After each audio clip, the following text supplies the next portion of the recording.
¿Qué tal? ¿Cómo están? Hoy iniciamos el capítulo de bioquímica clínica y específicamente vamos a hablar de la función hepática. ¿En qué consiste la bioquímica clínica? Es una de las ramas de la patología clínica o de las ciencias del laboratorio clínico que se encarga del estudio in vitro y también in vivo de propiedades bioquímicas de las sustancias que están disueltas en el plasma, con el propósito de suministrar primero información al clínico que le va a permitir prevenir enfermedades. Si haya una patología instaurada en el animal, puede emitir un diagnóstico con los resultados obtenidos a través de los análisis, dar un pronóstico para el propietario y establecer tratamientos específicos en base a las alteraciones observadas en esos analitos medidos mediante la bioquímica clínica. En cuanto al órgano que vamos a estudiar hoy, que es el hígado, cumple muchas funciones importantísimas en la regulación metabólica del organismo. Cumple funciones digestivas a través de los ácidos biliares, en donde se produce con la ayuda de los ácidos biliares la digestión y absorción de lípidos y la absorción de vitaminas. Se produce la síntesis de albúmina y factores de la coagulación dentro del hígado. Se producen fenómenos de desintoxicación. Específicamente hablamos del amoníaco que se degrada en una sustancia menos tóxica para el organismo a través del ciclo de la urea. Y también produce la desintoxicación de sustancias ajenas al organismo que son ingeridos, como por ser, por ejemplo, fármacos u otras toxinas exógenas. Es un órgano muy importante porque también almacena sustancias que van a ser útiles o beneficiosas para el organismo, como el glucógeno, las vitaminas A y D y oligoelementos como el hierro, el cobre, el zinc y el manganeso. En cuanto a las funciones metabólicas, regula el metabolismo de los carbohidratos, específicamente de la glucosa. En el metabolismo de los lípidos se produce la síntesis de triglicéridos, colesterol y fosfolípidos, y también la síntesis de lipoproteínas y la oxidación de lípidos para la producción de cuerpos cetónicos. En cuanto al metabolismo proteico, se produce la síntesis y catabolismo de los aminoácidos y la regulación del metabolismo intermedio de los aminoácidos que se encuentran libres en el plasma. Con las vitaminas pasa lo siguiente. Dentro del hígado se produce la activación de la vitamina D, la activación de las vitaminas del grupo B y la síntesis de la vitamina C. Entonces el hígado cumple muchas funciones que permiten la regulación del equilibrio interno del organismo. Ahora, ¿qué pasa si hay una falla en alguno de esos puntos o en esas funciones que cumple el hígado? Comienza a haber alteraciones que podrían ser de índole metabólica o de características en falla de la excreción de los productos de la síntesis hepática, o falla en la síntesis de algunos productos que llevan enfermedades o alteraciones carenciales, o trastornos digestivos que también en el animal se van a manifestar con pérdida de peso, caquexia, diarrea u otras manifestaciones clínicas. Estas podrían ser algunas de las alteraciones cuando se instaura una alteración en la función hepática. Las enfermedades que conllevan esas alteraciones hepáticas pueden ser una hepatitis que puede ser de curso agudo o crónico, una cirrosis hepática, ya hablamos de un trastorno degenerativo de la función hepática, obstrucciones del flujo de bilis que debería transcurrir a través de los conductos biliares, coléstasis intrahepática, hablamos de un trastorno circulatorio de la bilis pero a nivel del hígado, y también la presencia de algunas neoplasias que pueden producir una alteración degenerativa o un cambio degenerativo a nivel hepático. El diagnóstico, ¿cómo vamos a realizarlo? Por sobre todo es parte de un proceso o una metodología diagnóstica. Por sobre todo importa la historia clínica, conocer los antecedentes del paciente, los inicios de la enfermedad, hacer una buena exploración física y evaluar parámetros fisiológicos y alteraciones que se pueden percibir tanto a la palpación como a la percusión y a la auscultación en algunos casos. Realizar pruebas de laboratorio, pero que indiquen o que vayan a ayudar para establecer o permitir la obtención de datos fiables. Se puede también realizar técnicas de diagnóstico por imagen para poder determinar si hay una alteración morfológica en el hígado, como ser radiografías, ecografías, una angiografía, o inclusive también se pueden realizar extracciones de muestra a través de una biopsia. Todos estos pasos ayudan a realizar un diagnóstico correcto de la alteración que tiene el paciente en cuanto a la función hepática.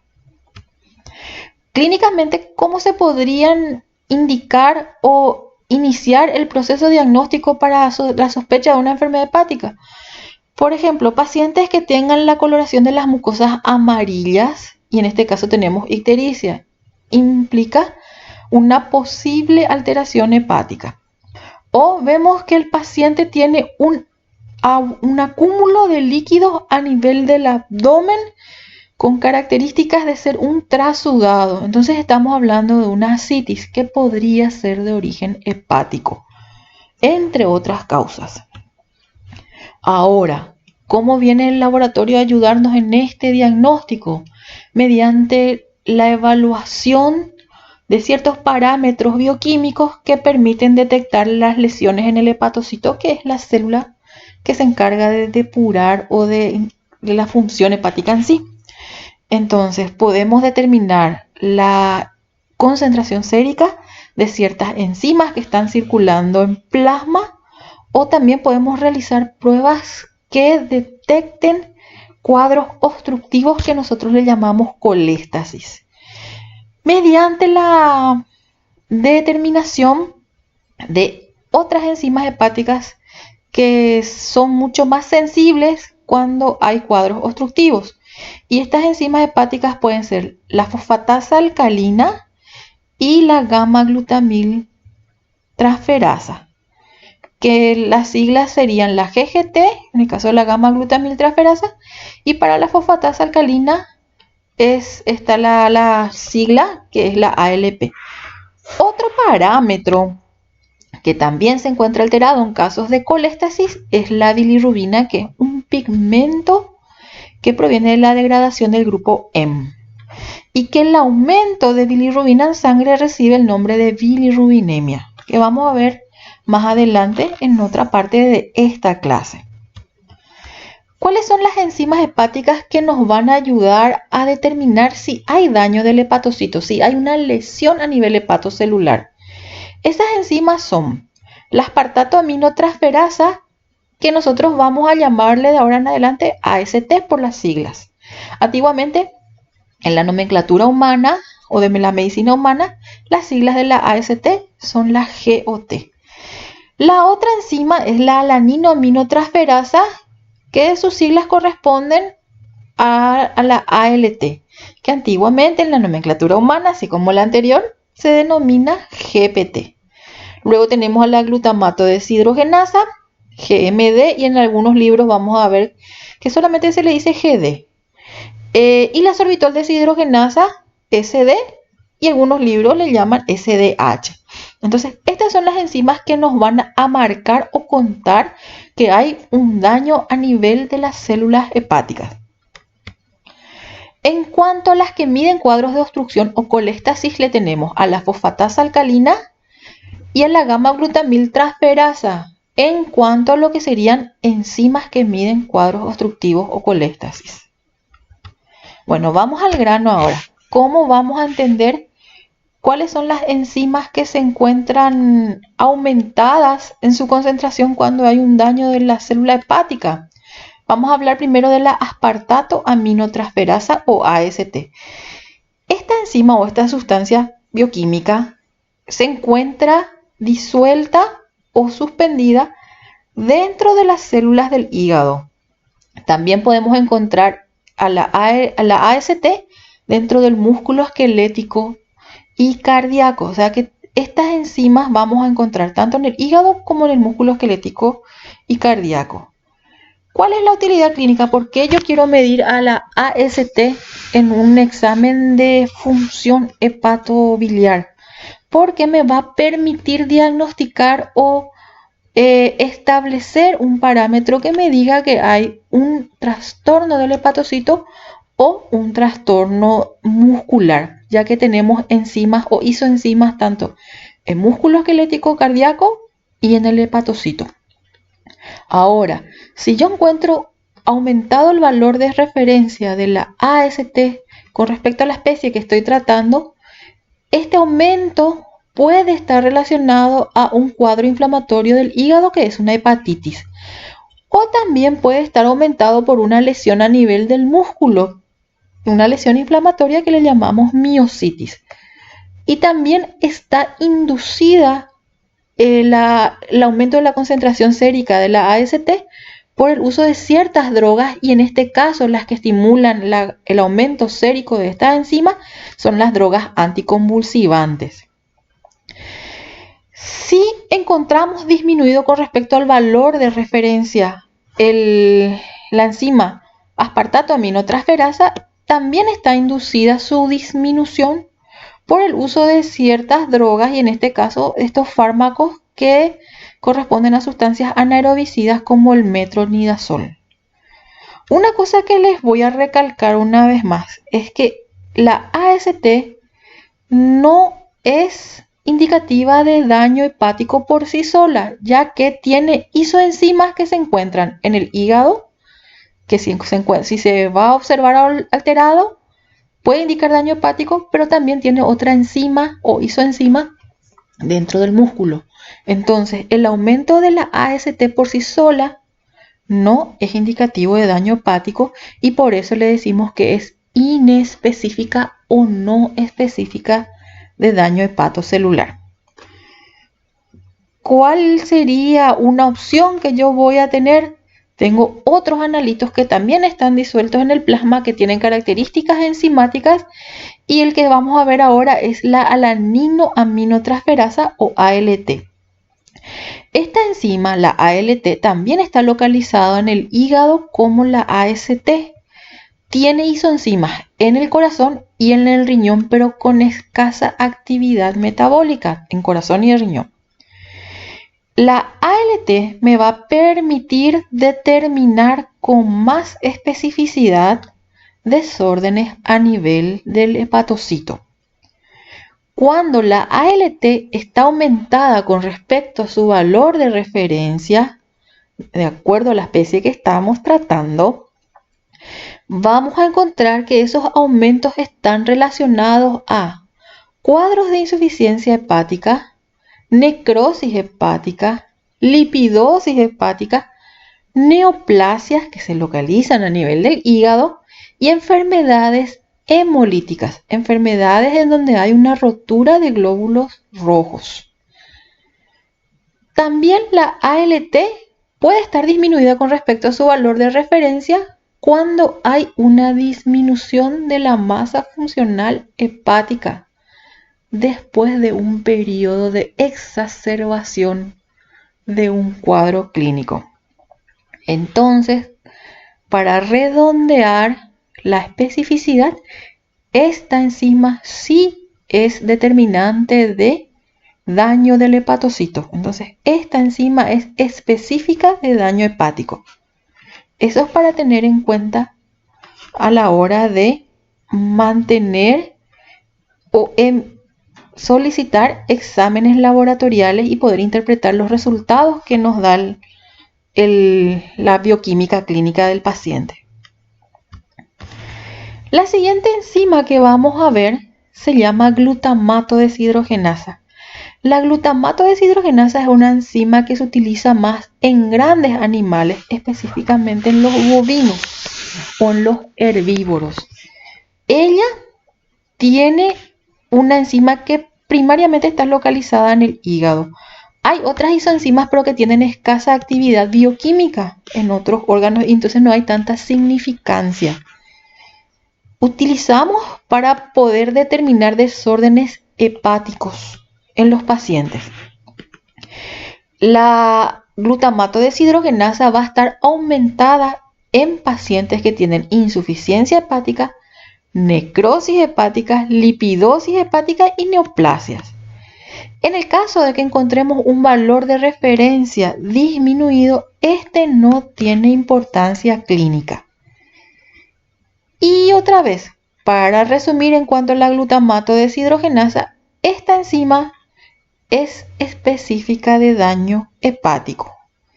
Y les recalco que se utiliza más en grandes animales para marcador de daño del hepatocito. Vamos a otra enzima. La sorbitol deshidrogenasa es una enzima que tiene mucha más sensibilidad en los equinos. O sea, es una enzima que nos va a marcar daño del hepatocito en los caballos. Se localiza en el hígado, sirve para medir desórdenes hepáticos y así como las otras que estuvimos viendo, también va a estar aumentada en casos de insuficiencia, necrosis, lipidosis hepática, neoplasias localizadas en el hígado y enfermedades hemolíticas. Puede haber un aumento in vitro inducido por ciertas drogas, también por antibióticos, los glucocorticoides y este anticonvulsivante que es el fenobarbital. Entonces puede estar inducida por ciertas sustancias exógenas que ingiere el paciente. En el caso de que haya una disminución de la sorbitol deshidrogenasa con respecto a su valor de referencia, esta sustancia va a estar disminuida cuando hay una disminución de la masa funcional hepática, también después de un periodo de exacerbación de los síntomas del animal. Otra vez para redondear, la sorbitol deshidrogenasa es específica de daño hepático y se utiliza más como marcador de lesión hepática en los caballos. Es importante que retengan estos datos. En cuanto a las pruebas que nosotros podemos solicitar al laboratorio para detectar coléstasis, esta coléstasis puede determinar que se encuentre la obstrucción dentro del hígado o en las vías de excreción biliares que van al intestino. Puede ser por una obstrucción física producto de la presencia de litiasis u algún tipo de tumores. También puede ser una alteración del metabolismo en la síntesis de ciertas sustancias como la bilirrubina, un aumento en la síntesis y formación de bilirrubina que produzcan una alteración en el flujo biliar. Y en animales que ya tienen una enfermedad en el hígado que impide el flujo normal de la secreción biliar o del flujo biliar hacia el intestino. ¿Cuáles son las enzimas o los metabolitos que nosotros podemos utilizar para tener información en cuanto al grado de coléstasis que tiene el paciente? Aquí le tenemos esta enzima que se llama fosfatasa alcalina. La fosfatasa alcalina tiene isoenzimas en el hígado, muy relacionado a los canalículos biliares. Tiene isoenzimas en el hueso, en el intestino, en los riñones y en la placenta. Fíjense cómo hay varios lugares en donde se secreta o dentro de sus células se encuentra esta sustancia. La utilidad clínica de la fosfatasa alcalina en este caso primordialmente es para poder determinar cuadros obstructivos a nivel hepático. En el caso de que determinemos desde el punto de vista de la isoenzima que se encuentra en el hueso, es para determinar si hay enfermedades óseas. También la fosfatasa alcalina puede estar aumentada por inducción farmacológica, que vamos a ver enseguida. Entonces, cuando encontramos aumentado el valor de referencia de la fosfatasa alcalina, este aumento tanto a nivel de la circulación biliar puede estar aumentado por un cuadro de coléstasis intra y extrahepática. También está aumentado de forma fisiológica durante la preñez porque está asociado a los tejidos que se encuentran en formación como del feto o del embrión. En este caso hay una intensa formación de osteoblastos en animales que están en fase de crecimiento, justamente también porque hay una intensa actividad de crecimiento o regeneración ósea o generación ósea en animales que tengan enfermedades óseas, y también está inducida por corticoides. En el caso de que obtengamos resultados en donde el valor de la fosfatasa está disminuido, siempre con respecto al valor de referencia, esa disminución no tiene importancia clínica para el paciente. Por ende, esta enzima, al tener localizaciones en varios órganos como el hígado, el hueso, intestino, riñón, placenta, no es específica de daño hepático. Pero la utilidad que más nos ayuda es que es una enzima que nos permite detectar obstrucción o coléstasis en nuestros pacientes. Esa es la gran utilidad de la fosfatasa a nivel de lo que sería la función hepática. La otra enzima que vamos a ver, y esta enzima se llama gamma-glutamiltransferasa, tiene mucha utilidad en los herbívoros y en los gatos. En el caso de la fosfatasa se utiliza con más frecuencia en los caninos. La gamma-glutamiltransferasa o GGT se localiza en células del epitelio biliar y del hepatocito. También se encuentra en células los túbulos renales, en el intestino delgado y en el páncreas, aunque tiene menor actividad bioquímica en esas células. Sirve, o la utilidad clínica que nos da la gamma-glutamiltransferasa es para determinar enfermedades hepatobiliares de las características de coléstasis. Cuando la gamma-glutamiltransferasa está aumentada es porque hay una enfermedad hepática y del tracto biliar. Si observamos valores por debajo del de referencia o está disminuida su actividad sérica, esto no tiene importancia clínica, y por sobre todo la utilidad que nos da la GGT es que es un gran indicador de obstrucción o coléstasis para nuestros pacientes. Les recalco que esta enzima se usa más en herbívoros y en grandes animales, y también tiene mucha utilidad en los gatos. Otro metabolito que no es enzimático, sino un producto de la degradación de los glóbulos rojos envejecidos, es la bilirrubina. Esta bilirrubina es una sustancia que se forma a partir de la degradación del grupo M de la hemoglobina. Entonces, esta bilirrubina formada corresponde en su 80% a la degradación de la hemoglobina que estaba contenida dentro de los eritrocitos que estaban circulando en sangre. El 20% restante de la formación de la bilirrubina proviene de otras hemoproteínas y de un recambio rápido de otros grupos M que estaban libres y circulando en el plasma. Otra vez para recalcar, los eritrocitos se destruyen una vez que llegan a cumplir su ciclo de circulación en los vasos sanguíneos.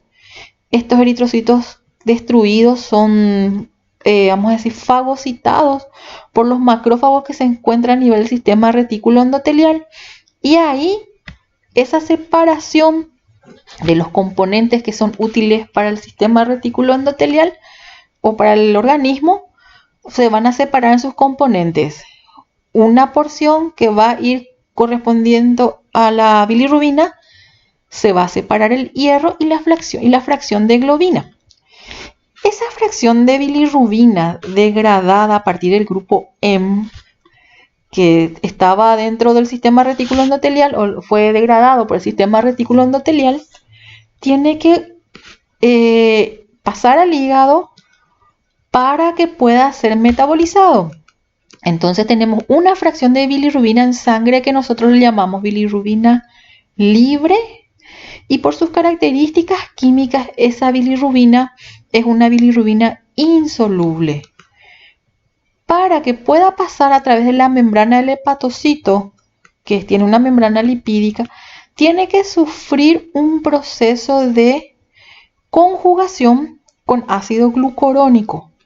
Y una vez que sufre ese proceso de conjugación o glucuronidación, esa bilirrubina se vuelve soluble y capaz de circular a través de los diferentes componentes celulares del hígado. Entonces, una vez que se glucuronida, la bilirrubina se denomina bilirrubina conjugada, también se le llama bilirrubina directa o también se le llama bilirrubina soluble. Esta bilirrubina, una vez conjugada, circula por todos los canalículos biliares, pasa a través del intestino y circula por todos los vasos sanguíneos. Bueno, una vez que cumple su metabolismo circulatorio, esta bilirrubina se degrada en dos compuestos. Una parte va a los riñones en forma de urobilinógeno y se elimina como urobilina en la orina. Y otra parte es metabolizado por las bacterias intestinales y se degrada y se elimina como urobilinógeno o un tipo de estercobilina en las heces. Entonces, el metabolismo final de la bilirrubina se excreta por vía urinaria como urobilinógeno y se excreta por vía fecal en forma de estercobilina, que es la que le da la característica coloración verdosa a la materia fecal. ¿Cómo nosotros en el laboratorio vamos a determinar una falla en el metabolismo de la bilirrubina o las vías de excreción de la bilirrubina? Cuando comenzamos a observar pacientes que tienen una alteración en el color de las mucosas de característica ictérica o amarilla. Entonces, tanto la fracción total de bilirrubinas nos va a permitir evaluar clínicamente las ictericias. Si nosotros encontramos la fracción de bilirrubina total que corresponde a la bilirrubina directa o soluble y la bilirrubina indirecta que es insoluble, podemos estar encontrando que el paciente tiene alteraciones de la función hepatocelular o un cuadro de obstrucción del flujo biliar, o también puede ser una situación en donde hay una formación muy rápida de bilirrubina a nivel de los vasos sanguíneos producto de una hemólisis intravascular aguda. Estos cuadros hacen que la capacidad de circulación a nivel hepática sea sobrepasada.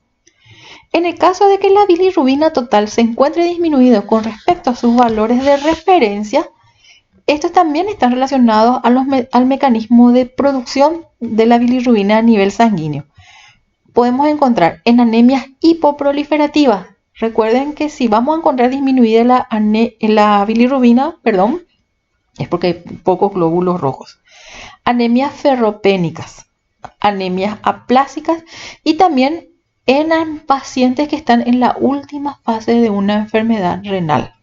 Todo esto está relacionado a cuadros de anemia. Otra vez les recalco, si hay pocos glóbulos rojos, hay poca formación de bilirrubina, porque hay poca hemoglobina que permite degradar el grupo hemo.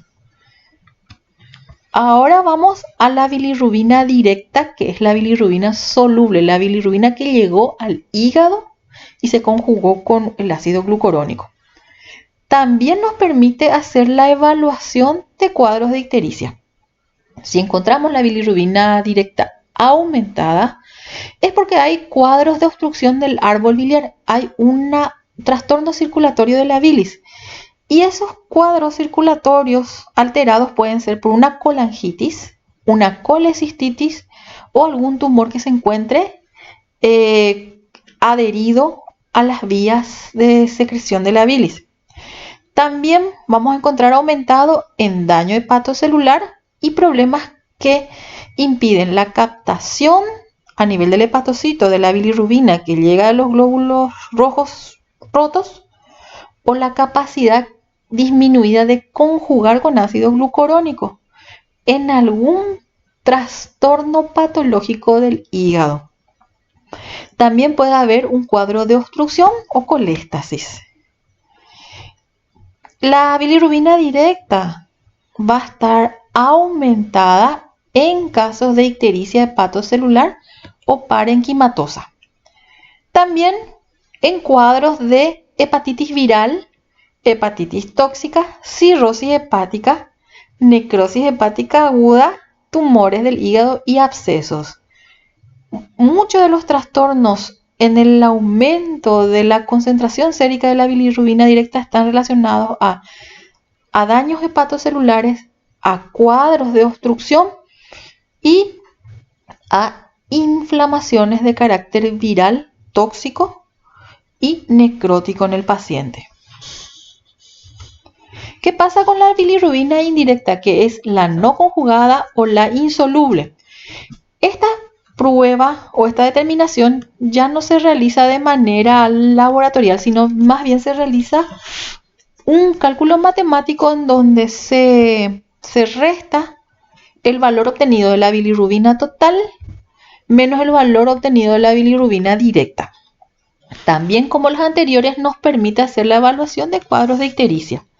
Si la bilirrubina indirecta está aumentada, es también porque hay cuadros de un aumento en la formación del grupo, la degradación del grupo M, Entonces hay una hemólisis con alteración de la captación a nivel del hepatocito, o un proceso de conjugación con el ácido glucurónico, o también hay un trastorno en la secreción de bilirrubina a través de los canalículos biliares. La bilirrubina indirecta también puede estar aumentada cuando hay cuadros de sepsis. Entonces, otras situaciones que llevan a un aumento de la bilirrubina indirecta son las hemólisis, que son muy aceleradas para el organismo, que puede ser una anemia por corpúsculos de Heinz o una anemia hemolítica causada por un microorganismo cocoide que es el Mycoplasma haemophilus, causante de la micoplasmosis felina.